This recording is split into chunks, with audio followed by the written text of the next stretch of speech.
மாண்புமிகு பேரவைத் தலைவர்களே, விவர அறிக்கை ஒன்று உறுப்பினர்களின் மேசை மேல் உள்ள சிறு கணினியில் பதிவேற்றம் செய்யப்பட்டுள்ளது என்பதை தெரிவித்துக் கொள்கிறேன்.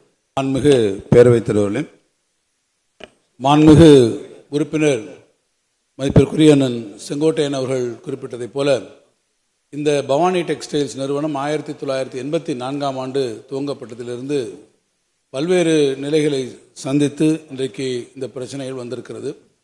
ஒவ்வொரு காலகட்டத்திலும் அவர்கள் அரசினுடைய அல்லது மாசு கட்டுப்பாட்டு வாரியத்தினுடைய இசைவாணையை பெற்று விரிவாக்கத்திற்கு சென்றிருக்கிறார்கள். இந்த நீண்ட நெடிய காலங்களில் பலமுறை அவர்களுக்கு அனுமதி மறுக்கப்பட்டிருக்கிறது.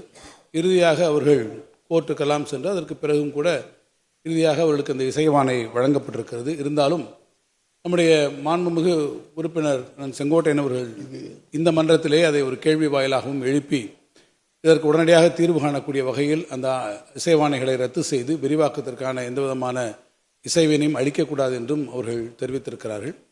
அதனை ஒட்டி அந்த பகுதியில் இருக்கக்கூடிய விவசாய பெருங்குடி மக்களும் அங்கே பல போராட்டங்களை நடத்தி கொண்டிருப்பதும் அரசினுடைய கவனத்திற்கு வந்திருக்கிறது. நம்முடைய மாண்புமிகு வீட்டு வசதி துறையினுடைய அமைச்சர் அண்ணன் முத்துசாமி அவர்களும் அது குறித்து என்னுடைய கவனத்துக்கு கொண்டு வந்திருந்தார்கள். அந்த பவானி பகுதி, அந்த ஆற்றினுடைய கரையில் இருக்கக்கூடிய விவசாய பெருங்குடி மக்கள் அவர்களும் முக்கியமானவர்களெல்லாம் வந்து நம்முடைய மாண்புமிகு முதலமைச்சர் அவர்களை நேரிலே சந்தித்து இந்த பிரச்சனையை அவர்களிடத்தில் எடுத்து சொன்னபோது முதலமைச்சர் அவர்கள் ஒன்றை மிக உறுதியாக அவர்களிடத்தை தெரிவித்திருக்கிறார்கள். இந்த காலகட்டத்திலும் அந்த விவசாயிகள் அவர்களுக்கான விளைநிலங்களோ பாசனங்களோ பாதிக்கப்படாத வகையில், அதே போல் அந்த குடிநீர் வழங்குவதிலும் எந்த விதமான சூழ்நிலையிலும் பாதிப்பு வராத வகையில் அரசு உறுதியான நடவடிக்கைகளை மேற்கொள்ளும் என்பதை தெரிவித்திருக்கிறார்கள். இதுவரை அங்கே விரிவாக்கத்திற்கான எந்த விதமான பணிகளும் துவங்கப்படவில்லை. நம்முடைய மாண்புமிகு சட்டமன்ற உறுப்பினர்கள் இங்கே கூறியிருப்பதைப் போலையும் விவசாய பெருங்குடி மக்களுடைய நலனை கருதியும் அரசினுடைய சார்பிலே விரைவிலே ஒரு தொழில்நுட்ப குழுவினை அங்கே அனுப்பி அந்த தொழில்நுட்ப குழுவினுடைய பரிந்துரையை பெற்று நான் அந்த மன்றத்திலே அவர்களுக்கும் தெரிவிப்பேன், விவசாய பெருங்குடி மக்களுக்கும் தெரிவிப்பேன்.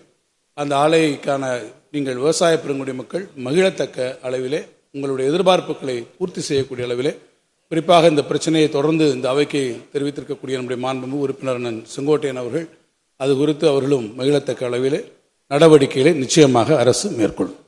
மாண்புமிகு பேரவைத் தலைவர்களே, மாண்புமிகு உறுப்பினர் செங்கோட்டையன் அவர்கள் சொன்னதைப் போல அது நல்ல செய்தியாக அமைய வேண்டும் என்கின்ற காரணத்தினால்தான் நான் சட்டமன்றத்திலே நேரடியான ஒரு அறிவிப்பினை வெளியிடவில்லை. என்றால் சட்டமன்றத்திலே நான் லீடிங்காக ஒன்று சொல்லிவிட்டால் நாளைக்கு அவர்கள் நீதிமன்றத்திற்கு செல்கிற போது அது பிரச்சனைக்குரியதாக இருக்கக்கூடும் ஒரு வாய்ப்பு வந்துவிடும். எனவேதான் ஒரு தொழில்நுட்ப குழுவை அனுப்பி அவர்களுடைய பரிந்துரையில் நாம் நடவடிக்கைகளை மேற்கொண்டால்தான் அது சரியான முறையில் இருக்கும்.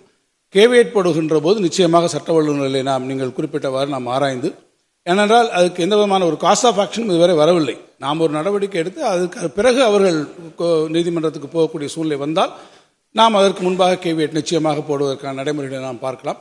பொதுவாக நம்முடைய மேட்டுப்பாளையம் சட்டமன்ற உறுப்பினர் திரு செல்வராஜ் அவர்கள் குறிப்பிட்டதைப் போலையும் மற்ற இடங்களில் இருக்கக்கூடிய சாயப்பட்ட கழிவுகளை குறித்தும் அரசு முழுமையாக கவனத்தில் கொண்டிருக்கிறது. எந்த இடங்களிலும் சாய கழிவுகள் ஆற்றிலே கறந்து ஆற்று நீரை மாசுபடுத்தக்கூடிய இந்த செயலை அனுமதிக்க முடியாது. அதற்கு உரிய நடவடிக்கைகளை நீங்கள் மேற்கொள்ள வேண்டும் என்று நான் நம்முடைய மாசு கட்டுப்பாட்டு வாரிய அதிகாரிகளுக்கு அறிவுரை வழங்கியிருக்கிறேன். விரிவான விவரங்களை மானிய கோரிக்கை விவாதத்தின் போது நான் அதில் தெரிவிக்கிறேன்.